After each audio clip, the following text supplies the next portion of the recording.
Okay, so Margaret, please tell me how you got here and, tell us something about yourself. Okay.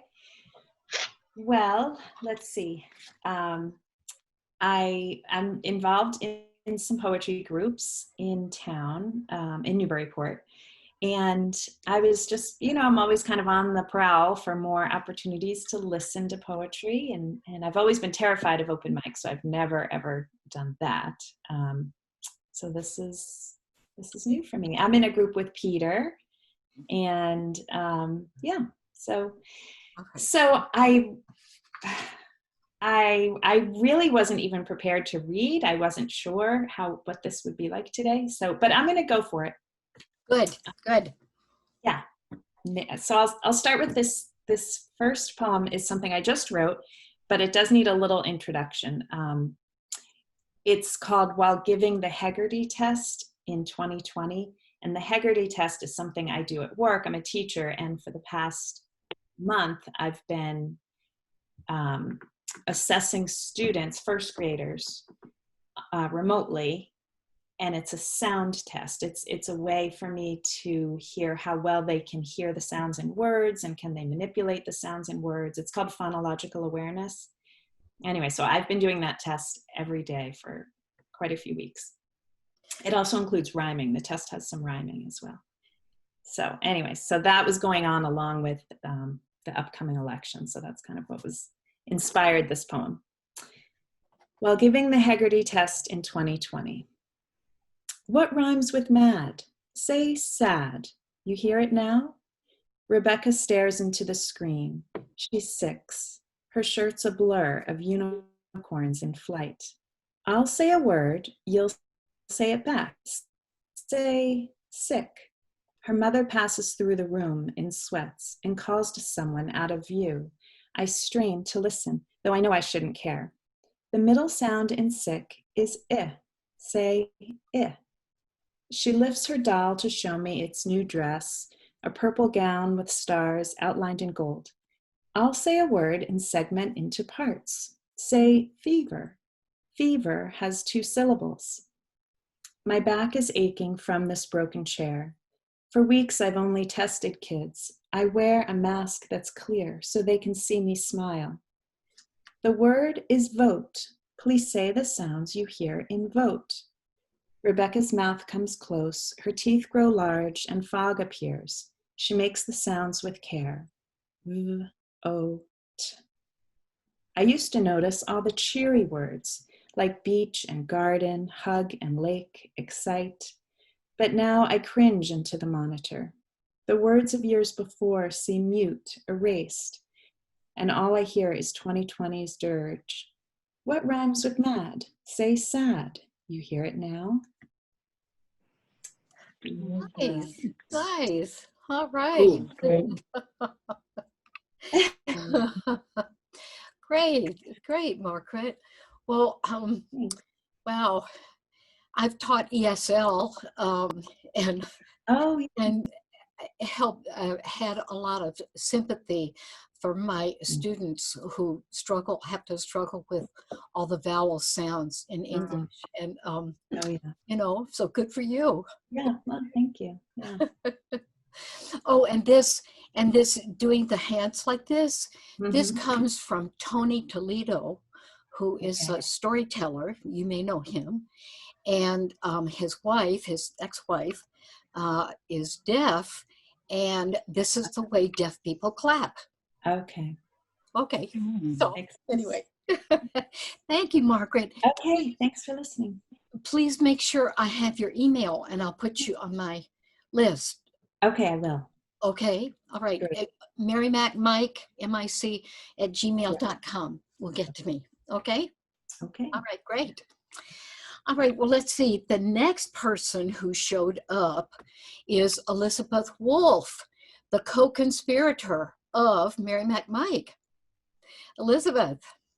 Unindicted co-conspirator. I just want to make that clear. Oh, yeah? What have you been indicted for? Or did I do the indictment? Unindicted co-conspirator. Okay. Well, good. She's sometimes referred to as person number one. Individual. Oh, individual number one. Well, you know, if you want to be unindicted, you can at least be a person of interest.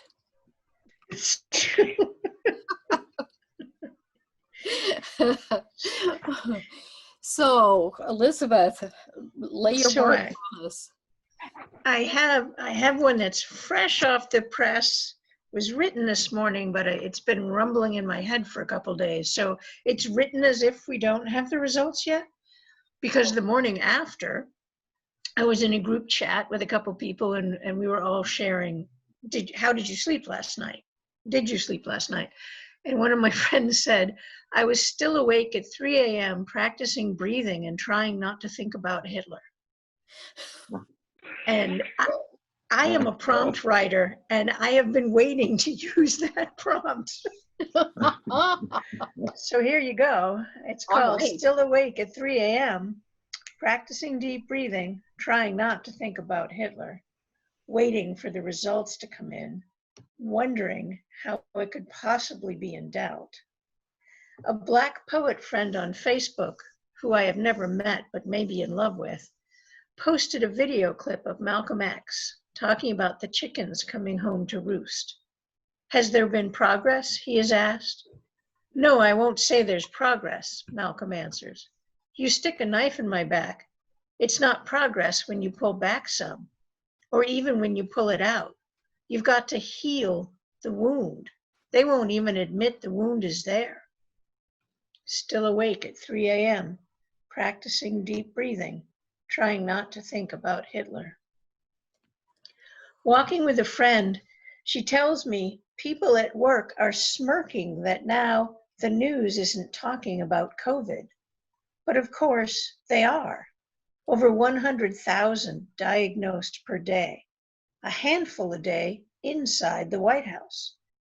Later, we will learn 90% of counties with the highest rate of COVID voted red. Literally, they walked around, body bags stacked up in refrigerated trucks to cast those ballots. And yet they won't admit the wound is there. Still awake at 3 a.m., practicing deep breathing, trying not to think about Hitler. Children in cages, torn from their parents' arms, some of those parents deported empty-handed, gaping wounds in souls that never can be healed. That father in Texas who walked over 1,000 miles with his son, the son then ripped away, that man hung himself in detention, empty hands dangling into the hereafter. Who will pay for that? How can we atone? Still awake at 3 a.m., practicing deep breathing, trying not to think about Hitler. Folks in North Carolina marching to the polls, pausing to kneel for 8 minutes and 45 seconds in a plaza renowned for its hanging tree. The police broke out pepper spray. Police turned on people marching to the polls with their children with a permit. A 6-year-old child, choking, gasping for breath, cried she wanted to be back in her yard, surrounded by her friends, the trees. Sometimes we have to do hard things, said her mother. We can do hard things. Still awake at 3 a.m., practicing deep breathing, trying not to think about Hitler. Bravo. So I don't know what I'm going to do about that because it's still so new, but. Yeah. Well, don't let it go. The words are out there. Too late to take them back. Oh, they're even recorded. Yes. Excellent, Elizabeth, per usual. Yeah, it just, I have been so fortunate. I am so fortunate. So I have another one that's both old and new. you've Okay. heard the earlier version before. There's a journal, I think it was Chestnut Journal, that it's free to submit, but for $5, they'll give you feedback. Oh. So I sent in the $5. I figured, what the heck? And I sent poems that I particularly liked, which no one has ever accepted. So obviously there's something about them that, while I particularly like them, they're not quite ready for prime time. And they rejected everything, but they gave me really good feedback. So I rewrote this, and it was accepted the next day at Boston Literary Magazine. It'll be out next week. I think Boston Literary Magazine comes out on the 15th. Okay. So this is Winter Walk with Angel. I saw Dad punch the dog, she tells me. We are walking on the beach. The dog is old. He told me not to tell you. Do you think the dog forgives me? Her words sting like icy wind. I did not protect this dog, this girl, as I should have, fiercely. My home a safe shelter. You got caught in crossfire, I tell her. But I put that man out. We gave our precious angel 10 more good years. That afternoon, we bring the dog to the vet. I stroke her rough as her shoulders slack, stroke my sobbing daughter's back.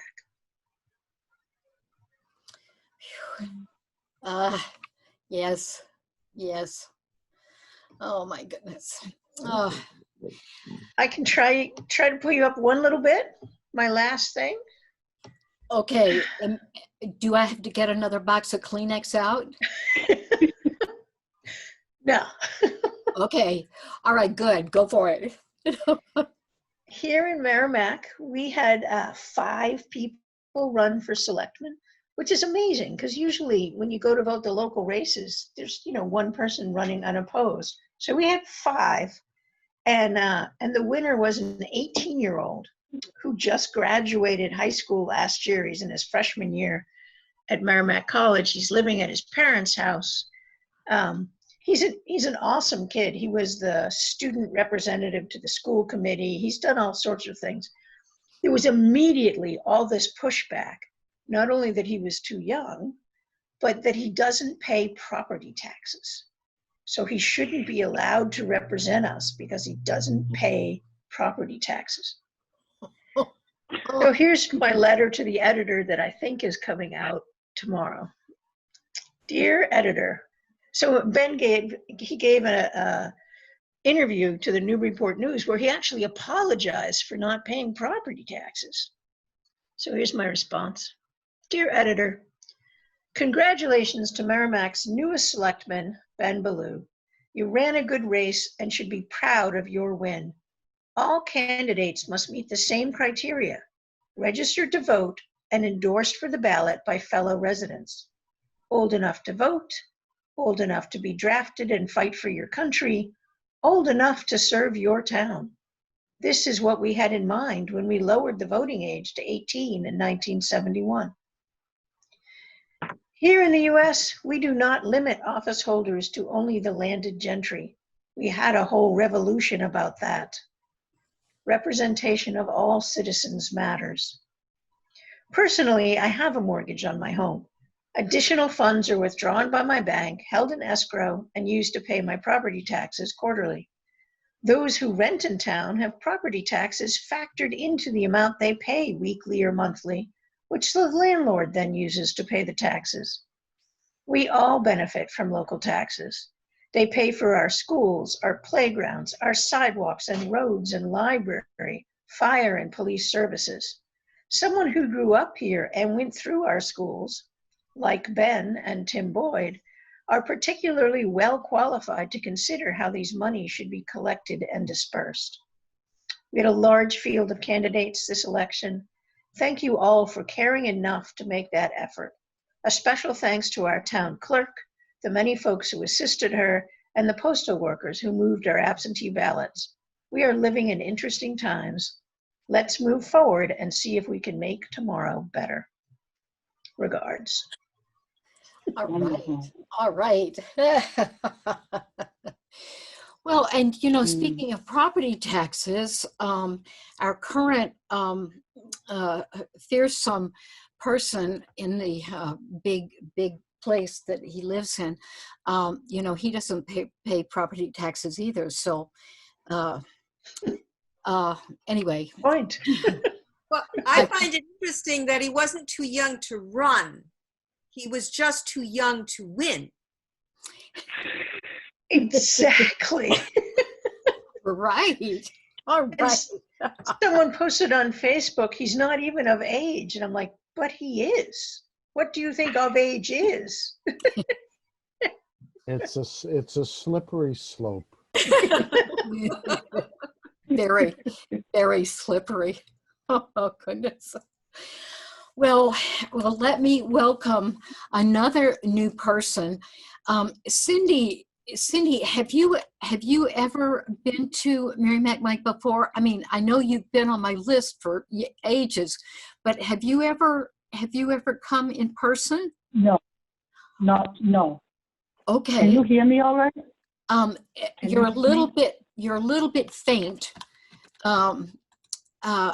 But Can you hear me? Can you hear me now better? yeah. That's better. That's more clear. Yeah. Okay, because I'm on my phone. I have the microphone, but it's not working. But no, I have not been in person to the Merrimack Mic. Well, welcome. Yes. And please let us hear your words and tell us something about yourself. I've been writing since I was 36. I never wrote before that. I love to rhyme. I like to think a lot. I use my own experiences. It's important to me when whatever I'm experiencing, mostly it seems negative that I seem to able to capture. And I try to get it into words, what I'm experiencing. And I try to, it normally comes out in rhyme. And and I don't know what else to say. Well, let us hear your words. Okay. Okay, great. So, a false image. Selling an image of superimposed perfection, cast a reflection of real self-rejection. Over and over and over again, the mass media distorts the body images of women, children, and men. What do you say? What do you do? How do you feel when it's your self-worth and self-esteem that they steal? They hook and reel with sex appeal, half of which isn't even real. What a money-making deal. It's predacious as well as salacious. They are the hunter and we're their target. They are the harlot and we're their market. They bait the hook with fake looks and then they lure. If I had fewer morals, I'd rhyme with more. That's one. So that's just about, thank you. Obviously about body image and things of that nature. When I was younger, I used to think to myself that I was afraid to get older because even when I was in my prime, I didn't really like what I looked like. So I used to be afraid that when I got older, if I didn't like what I looked like when I was in my prime, what was going to happen when I got older. And so that was a lot of introspection about that. This next one, the voice of the feminine is coming in strong because it has been silenced by violence for too long. Feminine energy is increasing in measure to offset the threat of aggressive social, political, and religious pressure. By divine design, when humanity's kind, nurturing nature adequately evolves, this wall of intolerance will once and for all dissolve. For love has no boundaries. Love has no walls. Love is the unified field that connects us all. And that's just... Yay. Nice. Yay. Very nice. Yes. We've been needing some more rap, you know, at Merrimack Mic. Yeah. Good. Thank you. Thank you. Can I have time for one more? Sure, go ahead. One? God is love, and love does not hate or discriminate. Dear God, create a harmonious state where we no longer dominate, retaliate, or exterminate. Rise us above, take us away, shield us from the pain and suffering of today. Open up and never again close the gate. Harvest the love and burn the hate. No, the next step is not to rise above. It is to deepen the roots of wisdom, compassion, and love. Heaven knows everything that has happened up until now perfectly reflects how mankind has walked and stalked the earth. Why have we allowed our belief systems to take such a heavy toll? Is it because we have forgotten that we have an eternal soul? The position of our soul is neither below nor above. It is centered in the heart of wisdom, compassion, and love. In the stillness of the center, we will find our heart, our will, and our mind aligned. From this harmonious space, everything falls into place. This is the innate, loving, giving state from which we originate. It is who we are, and it is far from hate. Thank you. Oh, yes. Nice. Yes. Yes. Thank you. Thank you. Thank you. Yes. Oh, Cindy, good. Very good. Yeah. I really appreciate that. Yes. Thank you.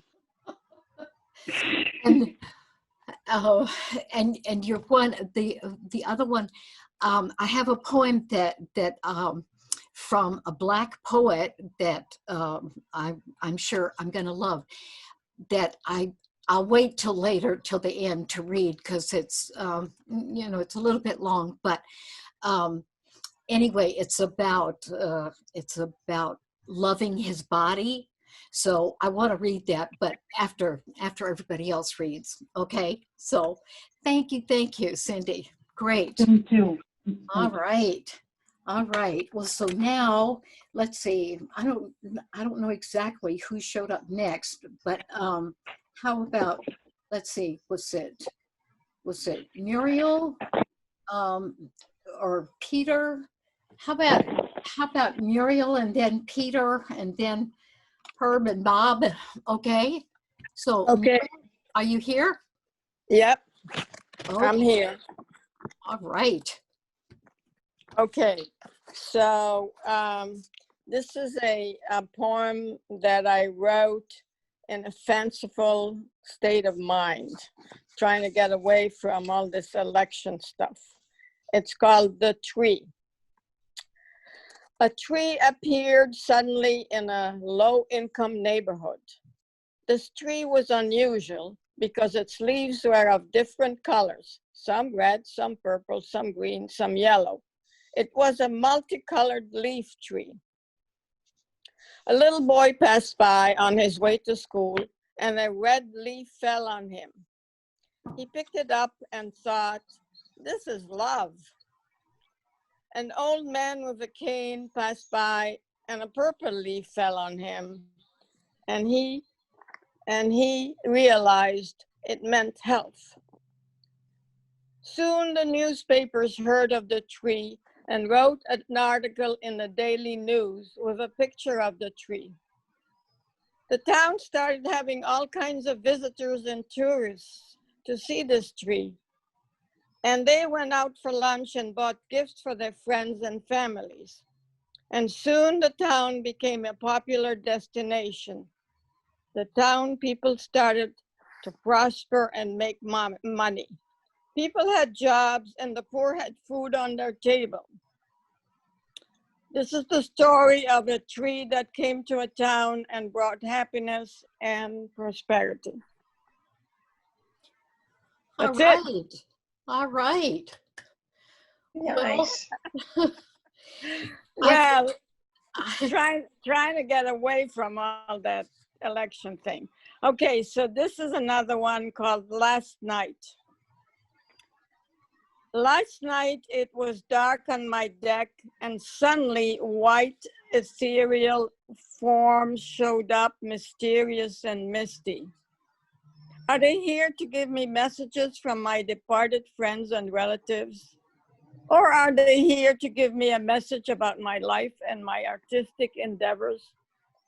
Or maybe they are here to give me messages of joy and serenity. All of a sudden, I hear a hum and soft music, but the radio is not on. Last night, white ethereal forms came to visit me and bring me messages of love and serenity. That's it. All right, Muriel. Good. Good, Do I good. have time for another one? Absolutely. Okay, this is called boiled cauldron. Okay, boil cauldron, boil. Let's put all our negativity in the cauldron and boil them away, because the energy is certainly brewing. What with snow in October, a hunter's full moon, a change in time, and soon an election. Yes, the energy is brewing, and the cauldron is full of the negativity and boiling away. So let's fill our hearts with good thoughts and welcome the new season. Yes. Yes. All Thank right. you. Yes. That's it. That's it for today. Listen, that's good. Unless That's you wanted good. to write a poem about the election. Well, yeah. I'm thinking that today the weather is so nice and the sun is shining and so forth that you know, I can go dance in the sunlight of the spirit, you know. What Yeah, isn't it wonderful? Today is a day of celebration. yes, yes. But Herb, who shows up as different names. Herb, what is the weather like in Berkeley, California? Is he still here with us? Herb? Thought so. Franz Xavier Messerschmitz. Herb, what's the weather like in Berkeley? He's too preoccupied with the Elizabethan twins. Okay, okay. Maybe it's raining in Berkeley. Yeah, so Merrimack Mic has gone essentially international since we have somebody from the other side of the world, pretty much. Okay. Well, so next, how about Peter? Peter Bryant, please, will you give us your words? I will indeed.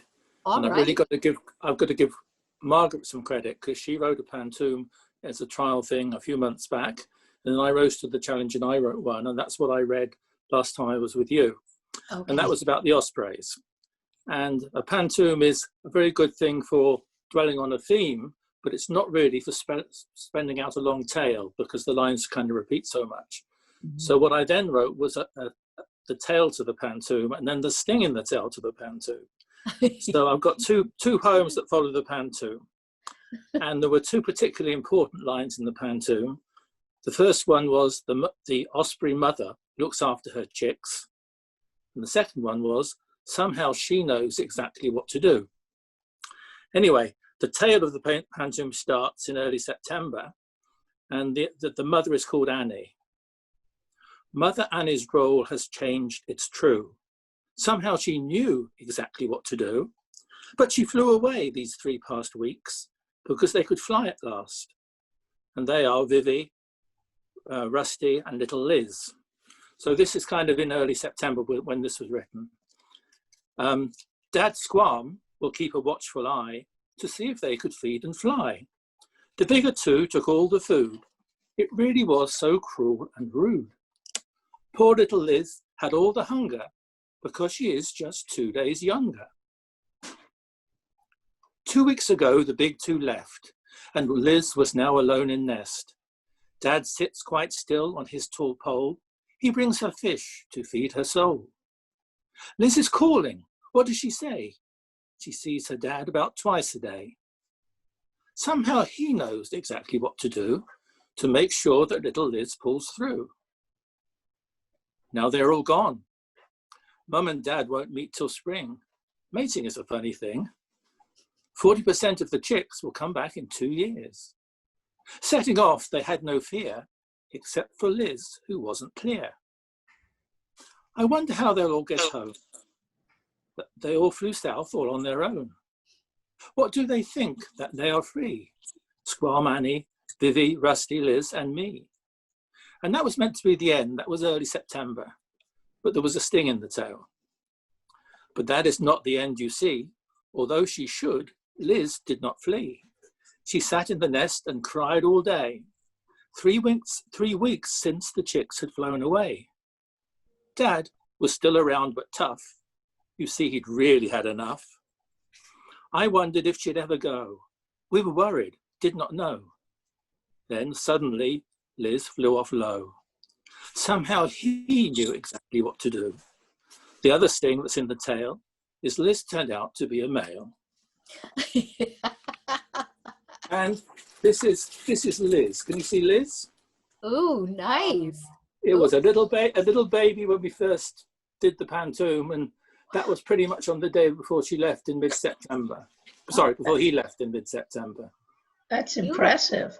Beautiful. Wow. Liz. Oh, well, you know, in this day and age of changing genders and so forth, you know, it's pretty typical, but that's nice. Nice. Thank you, Peter. Great. Oh, nature. We must enjoy the beauties of nature, as one of my grandmothers used to say a lot. Okay. All right. So next, let's see. I see Emily Ferrara came in, but how about, let's see, Bob. Bob, it's your turn. Bob Whelan. Thank you. I didn't know if you were going to have anything to do with me because I haven't got my assignment in yet. But when you told me how sad you were about it not being, I was constructing 2 canvases hinged, and I had one on one side and one on the other, and they had mechanical things going on, and then I find out it's a still. So at any rate, I've modified it, and after seeing what you have there today, I'll be pretty quick because I realized there are other ways of getting it accomplished rather than my most complicated way I can think of.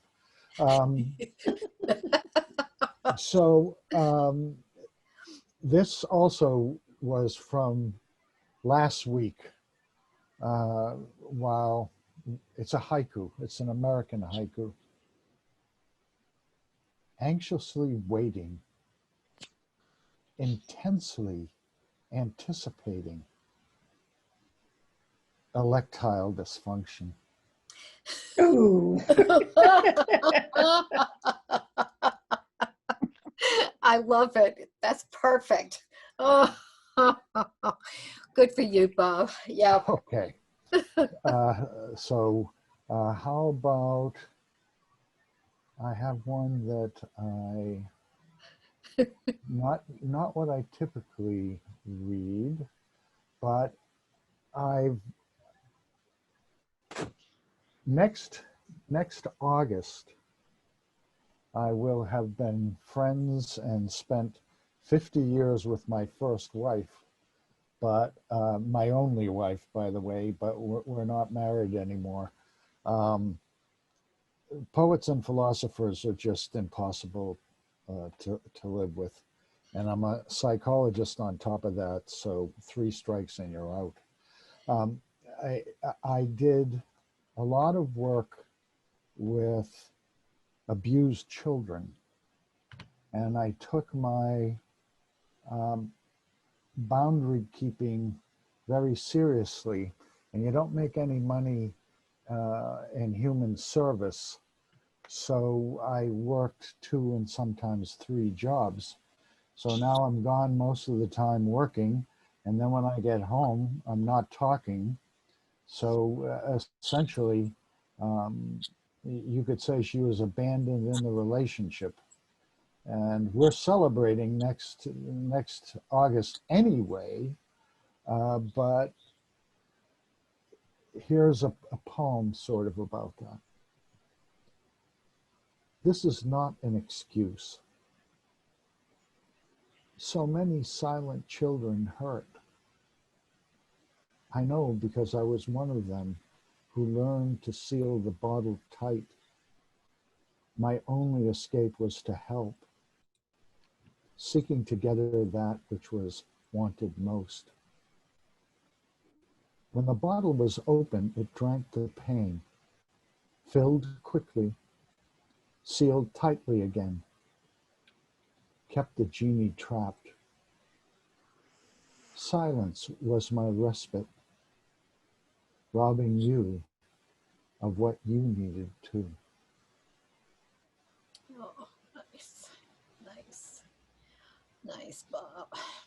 And seeing as we are post-election, you know what? I don't know if you guys noticed it. If you're in a restaurant and you're near the air conditioner or a fan and you're talking with someone and you're having to deal with the ambient noise and you don't realize until the fan goes off that you're going, and how are you today?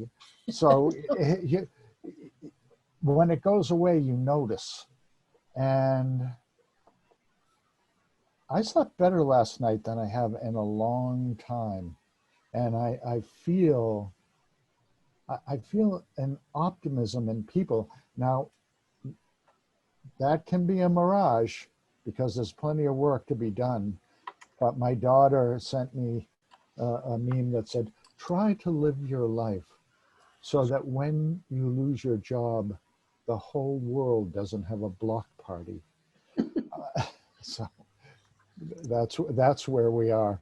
So this is what we need to do, I guess, in part, and it goes from the specific to the bigger, the small wheel to the large wheel. Can a bridge be built? Can a bridge be built joining heart and mind so compassion is seen as logical? Where passion won't render reason blind and thoughts inspire the emotional? Can a bridge be built between body and soul, where molecules sway to transcendent music as they dance to make existence whole, and muscle enlightens the body electric? Can a bridge be built that brings hate to love, where opposites learn to tolerate, as acceptance expands through the sky above and dark impulses mitigate? Can a bridge be built to bring life to stone, its spark the zenith of creation, animating skin and bone to endure beyond annihilation? Can a bridge be built to span the flow of time, conceding its course and all its power, flowing from sources so sublime, where eternity's drift in every hour? Can a bridge be built across the gorge of death to pass that height, but know no fear, without clinging to the final breath, and say farewell to all that's dear? So, thanks. Yes, great, great. All right, Bob. Good, good, good, good, good. Yes, yes. Oh, wonderful. And okay, well now there's one more person who showed up with without a photo. Emily Ferrara, are you going to read for us? Are you going to show your face, at least your words? Hi. Hi. Here's my face. Hey, there you go. You know, I actually wasn't prepared to read. I just was going through some email and said, oh, the Merrimack mic is on and I am able to check in and listen. So that's really where I'm at. All right. Nice All to see everybody. Yeah. And here. Well, welcome, even if you're not gonna share your words. It's good to see you. And the rest of you, Emily is the person who's been collecting COVID poems, right? Yes. But the deadline was Halloween, right? The deadline for the masked issue, which is a special issue was Halloween, but the ongoing deadline for postings that happen more regularly, that's open. It's an open call, so open season. So if you have any poems that speak to the the pandemic, COVID-19, or something that you created during this time, it's we'd be welcoming that submission to me. That would be great. And your email, I have put your name and your email out there to Merrimack Micers before, but I don't know if you've gotten any response. So can you tell us your email and maybe put it in the chat too? Yes, if I can figure out, I'm calling in with my phone, and it always feels like harder for me to do that. But let me. Well, don't worry about the chat. We can see how you spell your name. Yeah. So it's, isn't it? It's actually erferrara@gmail.com. Okay. But it's really great if you're sending something to the journal, a submission. If you could, and I wish I could type it, I'm sorry. Pendemics, PENDEMICS journal@gmail.com. Okay, so pandemics, not pandemics. Right. Pandemics journal@gmail.com. Yes. Cool. And or E for Emily, R for righteous, Ferrara at gmail.com for other poems. Cool. Very cool. For both. I mean, if it's hard to get the Pandemics journal, if it's hard to find that, then erferrara@gmail.com will work. I just have so many emails coming into that email for a variety of things that it's, it might not catch my attention as quickly. So. Okay, so pandemics would really be the best. Mm-hmm. All right. Well, excellent. I also wanted to tell you that the 30th for November for the Center for New Americans, that's started and I signed up. I don't know, Elizabeth, did you sign up this year? I signed up and I set up a page and I have not gotten any prompts. So I don't know if they're going to junk or if they just haven't sent any prompts this year. Are you getting any prompts? Yeah, I've gotten all of them. In fact, I'll forward one to you because they're coming from Sarah Sullivan. And then, you can call, email her back and say, hey, what's up? Where am I? I kind of figured they were just getting waylaid with, all the election excitement. But yeah, if I'm missing them, I want them. They're good prompts. No, I've gotten all of them. In fact, I got the one for today already. Another 30 for 30 is happening at Tupelo Press. They're doing 30 prompts in the month of December. And what these are like fundraisers, you guys, and you sign up and you get a prompt every day. So anyway, it's a good exercise, fun, can be meaningful, whatever. So it's 30 for November at Center for New Americans and 30/30 at Tupelo Press. So if you're interested in those. This poem by Yusef Komunyaka is from the prompt, I think, from yesterday for the Center for New Americans, and it's called Anodyne, and I got it off the internet, and it's about loving our bodies. So I'd like to read this to you. I love how it swells into a temple where it is held prisoner, where the god of blame resides. I love slopes and peaks, the secret paths that make me selfish. I love my crooked feet, shaped by vanity and work, shoes made to outlast belief, the hardness coupling milk it can't fashion. I love the lips, salt and honeycomb on the tongue, the hair holding off rain and snow, the white moons on my fingernails. I love how everything begs blood into song and prayer inside an egg. A ghost hums through my bones like Pan's midnight flute, shaping internal laws beside a troubled river. I love this body, made to weather the storm in the brain, raised out of the deep smell of fish and water hyacinth, out of rapture and the first regret. I love my big hands. I love it clear down to the soft, quick motor of each breath, the liver's 10 kinds of desire, and the kidney's lust for sugar.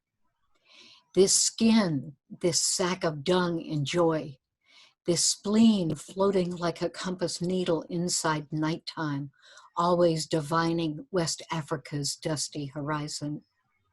I love the birthmark posed like a fighting cock on my right shoulder blade. I love this body, this solo and ragtime jubilee behind the left nipple, because I know I was born to wear out at least 100 angels. Isn't that I wonderful? love that. Isn't that wonderful? Let's see if I can share. I copied it out onto a Word document, and let me see if I can share it quickly. Let's see, just so you can see how his name is spelled and so forth. Okay. Do you see this? Yeah. Komunyaka. I'm guessing it's the 2 A's on the end, give it more stress, but so anodyne, Yusef Komunyaka. And there's a picture of him. I'm sorry? Isabel, he's a favorite poet of one of my teachers in the MFA. He pronounces the name Yusef Komunyaka. Oh, Yusef okay. Okay, thank you, because I'd never heard it pronounced, Komunyaka. Okay. He's a lovely looking man too. I saw a picture of him on the web, and yeah. So this is beautiful, I think. So, well, okay, folks. Any more announcements? Yeah. Poems, words? Okay, Bob. Yep.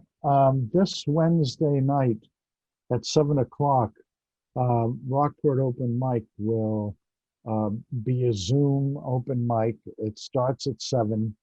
If you are on Facebook, you can find the link on the Rockport Poetry page. We are international now. We do have readers from India, Ireland, Britain, South Africa. We got a lot of folks from the West Coast. It's really, really gotten good, and I particularly like it. Some folks read in their mother tongue and then read you the translation. It's quite good. Our feature is going to be Jim Scrimgeour, and we don't pay any honorarium because I'm already feeding the kids cheese sandwiches and water. But his latest book is on Dogtown in Gloucester, and we'll set up a link if in lieu of a busking tip, if you would give a donation to the Friends of Dogtown, that would be great. And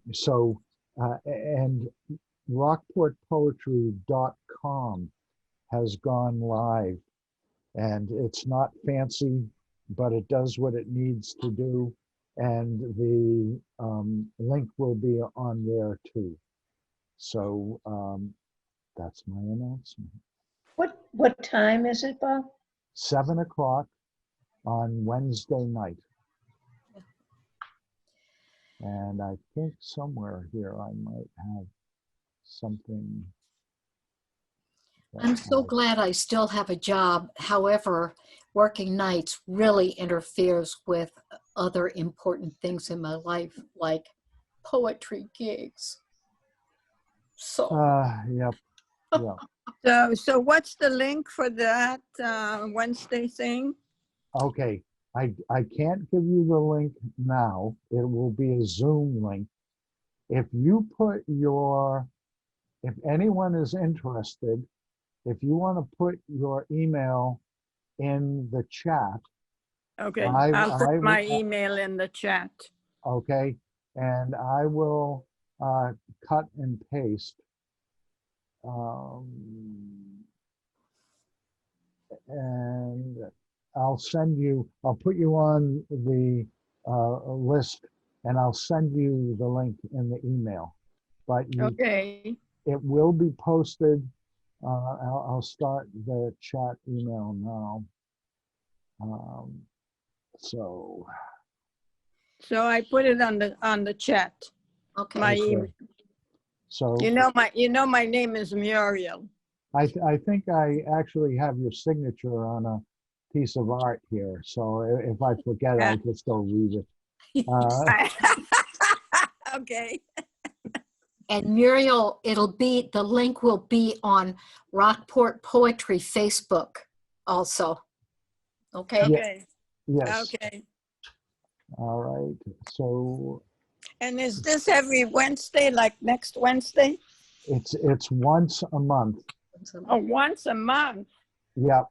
Which Wednesday then? It's the second Wednesday of every month. Okay. Okay. And Yeah. Okay. all right. Thank you. Thank you. Okay. So you guys send me the words separately to your poems if they're integrated into your piece.